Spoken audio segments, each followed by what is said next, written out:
Fala galera, tudo bem? Eu sei que eu tô meio sumido, mas eu tô com um projeto aí que tá vindo muito massa e vocês vão gostar muito. Então se você já tá curioso, já se inscreve aqui embaixo no canal, já curte o vídeo e vamos que vamos.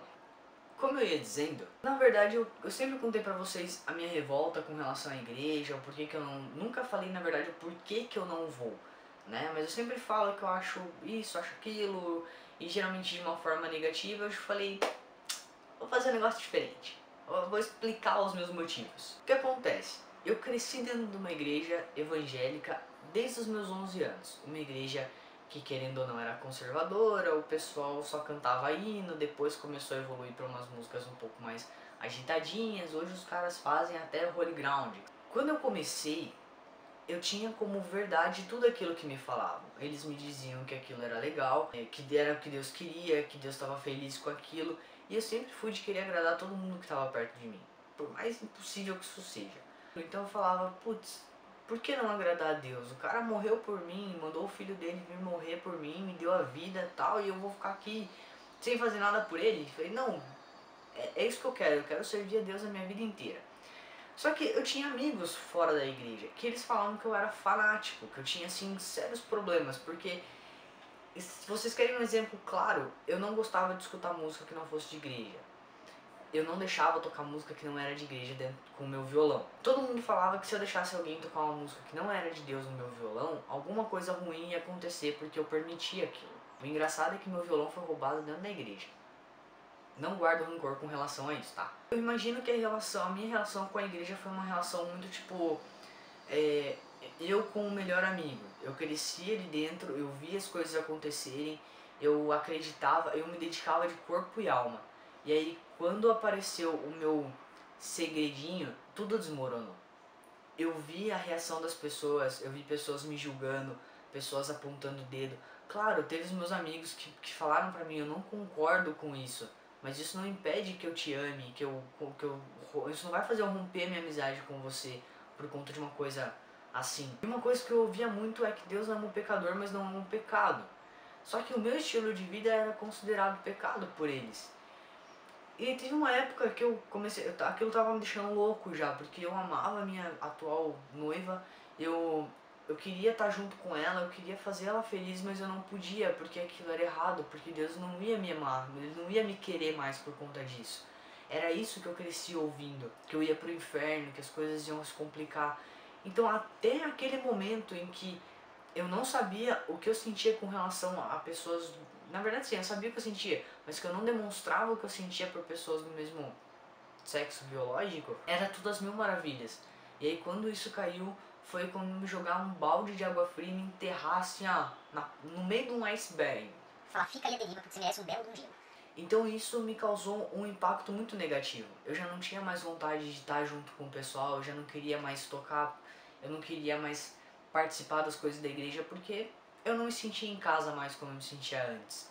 Eu me sentia como um intruso, como se nem Deus me quisesse ali dentro. Embora eu tenha deixado de ir na igreja, de fazer o que eu fazia antes, isso não quer dizer que a minha vida com Deus tenha se distanciado.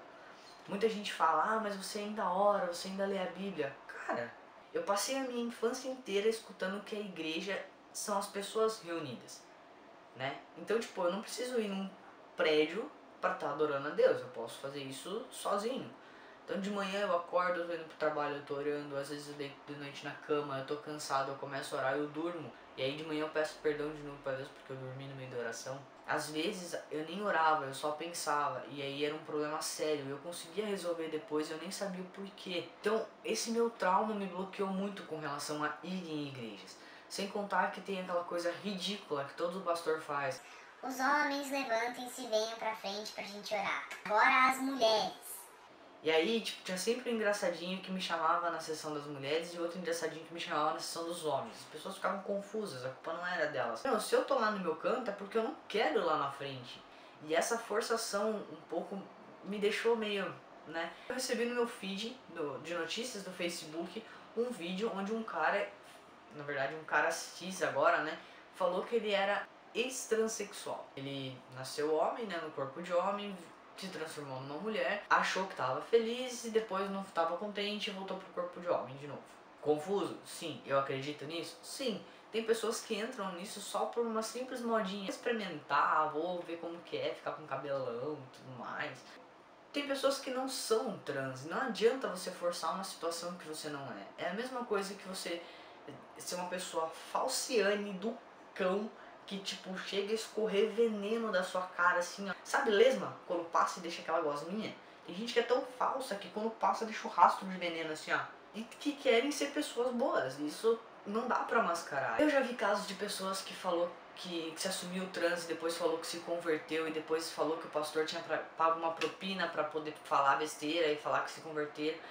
E aí eu fiquei pensando, falei, cara, por que os pastores se incomodam tanto com a vida sexual das pessoas? O que faz uma pessoa pensar que, sei lá, por ela ser trans, ela não merece estar no reino de Deus? O porquê?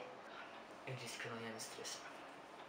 E levando em conta esses pensamentos, eu fui pesquisar um pouco sobre o que Deus fala. O mandamento assim, ó, que eu acho que é válido para tudo quanto é lugar, tem tudo quanto é passagem bíblica. O amor. Olha só. Sobretudo, amem-se sinceramente uns aos outros, porque o amor perdoa muitíssimos pecados. 1 Pedro 4:8. Se alguém tiver recursos materiais e vendo seu irmão em necessidade não se compadecer dele, como pode permanecer nele o amor de Deus? Filhinhos, não amemos de palavra nem de boca, mas em ação e em verdade. Isso me faz pensar um pouco se essas palavras que eles tanto pregam nos cultos de domingo são realmente vividas na vida fora das paredes da igreja. E aí entra um pouco da intolerância religiosa. Por que eu tô falando de tudo isso pra vocês?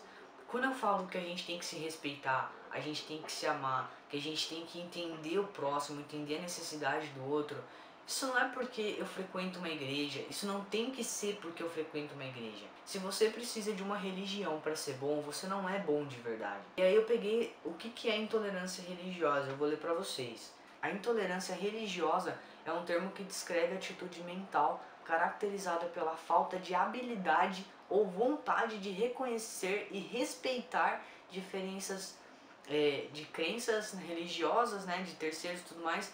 Só que nesse caso que eu tô falando pra vocês é voltado também pra orientação sexual, cara, pra identidade de gênero. Não é porque uma pessoa nasceu mulher e se enxerga como um homem e ela tá fazendo essa transformação que ela tá mudando quem ela é. Isso aqui é casca, cara, isso aqui, ó, vai apodrecer, você vai morrer em 1 mês, 2 meses, vai ter osso. Se você quer pintar o cabelo de roxo, de verde, de amarelo, se você quer pintar a sua cara de azul, se você quer se cobrir de tatuagem, mano, Deus não tá nem aí pra isso. Quando Ele olha o teu coração, o que Ele vê? É essa pergunta que a gente tem que se fazer, sabe? O que a gente tá fazendo pra melhorar? A gente fala que tem que ter um mundo melhor, que tem que ter pessoas que se amem mais, que façam mais pelos outros. Mas quando você vê um idoso no ônibus, tá voltando do trabalho e tá cansado, tu dá outro lugar pra ele sentar. Tem uma pessoa que não tá bem e tudo mais, é a tua vez, você esperou 1 hora na fila, mas por que não deixar a pessoa passar antes, já que a necessidade dela é um pouco maior do que a tua? É muito fácil a gente falar que não, que a gente precisa melhorar, que Deus é amor, que Deus é isso, que Jesus veio, Jesus é o amor encarnado e tudo mais. Mas a gente não vive como Ele fala, cara. A gente tá mais preocupado em apontar o dedo pra pessoa e falar: não, você não vai pro céu porque você é trans, você tem que se converter, você tem que voltar pro caminho de Deus. Você já parou pra pensar, em algum momento da tua vida, que uma pessoa trans pode ter uma pessoa gay, que seja, pode ter uma vida espiritual muito mais regrada do que a tua, que tá na igreja há anos? É de se pensar.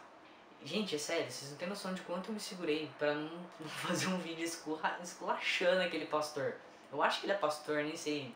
Assim como eu senti raiva de um menino de 10 anos falando que identidade de gênero é uma babaquice. Eu tô tentando me comportar, me controlar um pouquinho mais, pra não ser tão intolerante quanto essas pessoas são comigo.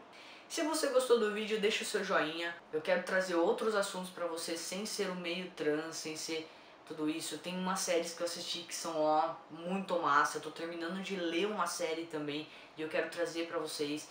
Então, cara, se inscreve, porque esse ano eu quero ver se eu boto esse canal pra funcionar regradamente, porque eu preciso me disciplinar um pouco com relação a isso, preciso da ajuda de vocês também. Então se tem algum assunto legal que vocês querem, comenta aqui embaixo, não esquece de dar o teu joinha, compartilhar. Se inscreve no canal, dá uma força, que se Deus quiser esse ano eu consigo botar um nome nesse link, que é um absurdo. E eu conto com vocês pra isso. Um grande beijo, pessoal. Se cuidem!